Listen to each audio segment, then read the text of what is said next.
Militant apathy. Texas is so effed up. Politics matter. You have to say something about James Carville, insane ass, saying that Obama and Clinton should select Democratic candidates, and then they have mini debates. The level of hubris in that man. The whole White House briefing where they're acting like a bunch of clowns about the Parkinson's doctor was all based on a BS rumor.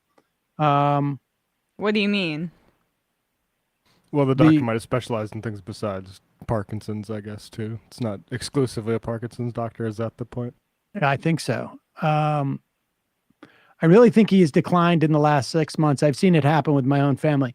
I mean, my experience, and I have some experience in this, is that it goes like this and then drops and then finds another plateau and then drops. But I think the issue is less about his specific, neurological state and just his ability to go out there and campaign in a vigorous fashion while being president. Yeah. The stuff about the primary blitz and billionaire donors writing like they want Steph Curry or Oprah to moderate a debate was that about what. It's just the genius behind Quibi. Jeffrey Katzenberg wants us. That was like the donor discussion, like the Oprah moderator. It's like the NBA. It's just sheer insanity. Yeah. I mean, it is total insanity. And I don't know. I mean, the problem is that there's no person to tell these people, shut up. Shut up. Yeah. I mean, I don't know if there's a way to get Biden to step aside. I don't know who would have been responsible for doing a smarter way of getting Biden to step aside, but it really does feel like there was a smarter way of doing this. On day 1 or 2,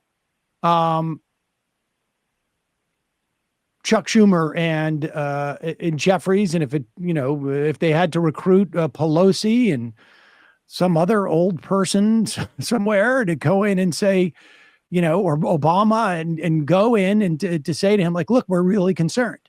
Well, and I wish they did that too, but they have this thing where they're personally close with him. They want to give him the space, the respect. They want to see more information. I mean,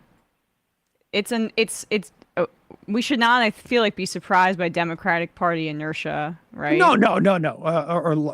I mean, I am. It's fascinating the levers that do need to get pulled. Apparently, you need to get George Clooney into the mix to start. No, I don't think. See, I disagree. I don't think anybody recruited George Clooney to do this. No, I think George Clooney. No, absolutely not. I think George Clooney is I've got a great idea.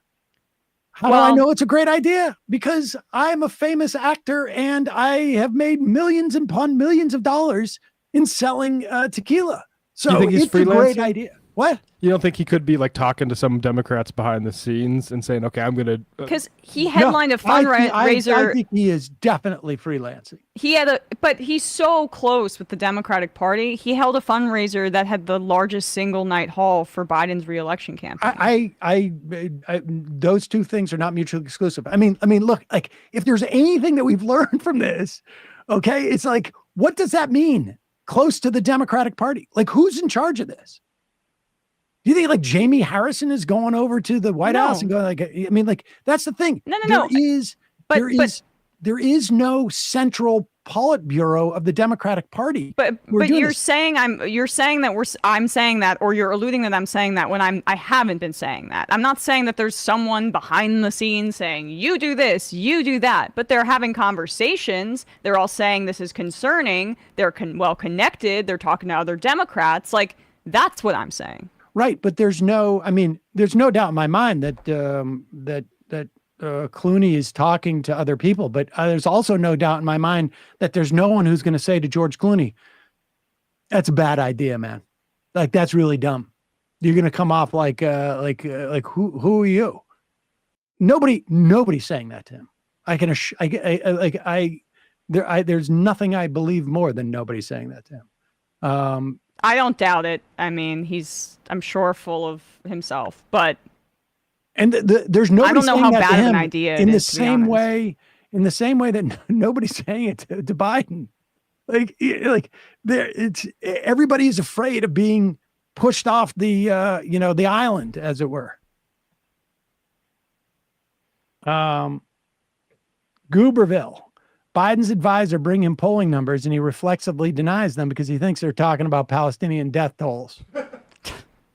Also, Richie Torres has revised his earlier press release where he's standing behind Joe Biden saying, hey, it's just one debate, guys. Why is the bedwetting brigade going crazy? Regardless of where one stands in the question, the mixed messaging is bad. Now he's saying today, in determining how to proceed as a party, there must be a serious reckoning with the down ballot effect of whomever we nominate. What matters is not how we feel, but the numbers tell us. An unsentimental analysis of the cold, hard numbers, which have no personal feelings or political loyalties, should inform what we decide and whom we nominate. If we're going to choose a particular path, we should be clear-eyed about its consequences. Blindness is not bliss amid the terrifying threat of a Trump presidency. Great release, Richie Torres. Hope the dating life. I mean, it's been literally. Do we have that? Not Max Blumenthal. The Richard Blumenthal clip. I mean, if we don't have it, that's fine. But we don't need to play it. We don't need to play it. He was standing beside Biden yesterday, and then today is saying that he has deep concerns for Biden. I wonder if there's a new set of internal polling that came out. Right. And also Representative Pat Ryan, who is a Democrat in a swing district in New York, has now said that he's no longer the best candidate to defeat Trump and asked him to step aside. So that's amazing. That is amazing. That's that polling that we referenced earlier about how Politico said New York Democrats are getting hit really hard. Here's his sorry, Sam, I didn't mean to cut you off. This is Ryan's tweet right here. Trump is an existential threat to American democracy. It is our duty to put forward the strongest candidate against him. Joe Biden is a patriot, but is no longer the best candidate for the good of the country. I'm asking Joe Biden to step aside. I can only imagine that it's like some type of internal polls that come out. Yeah. They're also doing analyses, a lot of pollsters of, because when you see polling about, say, Kamala Harris or Whitmer or Newsom, it's difficult to gauge because their name recognition is so behind as it relates to Biden. But there have Eric Levitz put this up that this pollster here is doing research, and Biden is the worst performing candidate when they compensate for lack of name recognition. It forces undecided voters to choose, and he does the worst. Kamala does the second worst. But again, you know how I feel. I don't think that any of these it's Kamala, Biden, or bust. Josh Shapiro, Sherrod Brown, Gretchen Whitmer, Raphael Warnock, Gina Raimondo all lead Trump by 4 or more points. Kamala Harris is basically in a tied race. So yeah, I mean, the problem is that like there's no perfect replacement for Biden at this juncture. Right. There is only like what is going to be the easiest one, and it's no 100% no guarantee, which of course presents its own problem. I mean, this is like a classic collective action problem. Yeah, where I would imagine even Harris is sort of like, this is not how I want my opportunity. I'm sure that's not, but I'm sure she would take it. And Ken Klippenstein, who's now independent, got a report that was leaked to him from the White House that showed that Kamala Harris has the potential she scores well with certain like Muslim voters as well. And I'm not sure how much you can glean from that memo, but I do think that we're not talking about Gaza, unfortunately, as much as we should be, because Israel is assaulting Gaza City and has been bombed. It was a school.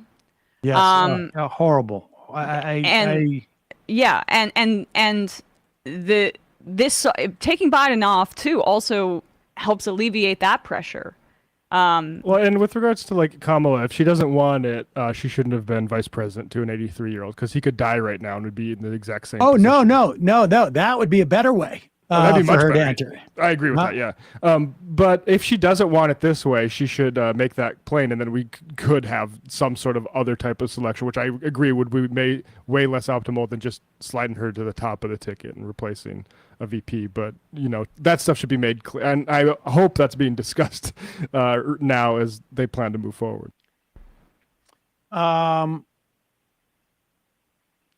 Busy drinks. Republicans talk about a national abortion ban the same way guys ask women if they would be willing to try butt stuff. I'm not okay.